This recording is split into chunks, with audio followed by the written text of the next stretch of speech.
yang menentang saya, yang lawan dengan saya apabila mereka kalah, mereka kekal sebagai menteri dalam kabinet saya.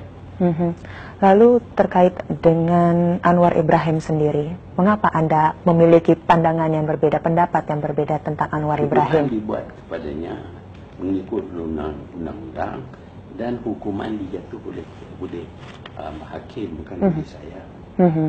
Dan perbicaraan berjalan dengan panjang masa 9 bulan, itu masa saya.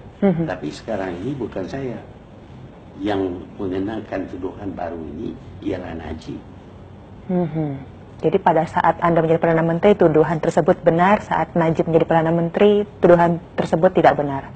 Ya, pihak mahkamah mendapati bahawa Anwar tidak bersalah.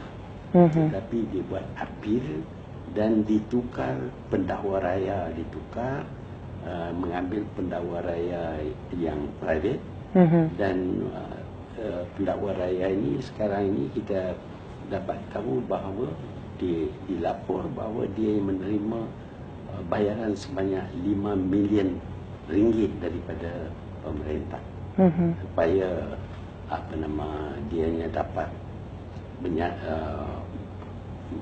yakinkan mahkamah bahawa Anwar bersalah. Kenapa baru sekarang Anda mengeluarkan pendapat ini mengenai Anwar? Kita baru tahu. Anda baru tahu? Ya. Lalu Anda mendukung dia? Bayar tekan, dia nak bagi tahu kepada kita. Jadi orang lain selidik dan mereka baru dapat maklumat. Dia bukan terang-terang bagi macam itu. Do you need water? Okay, 10 minutes.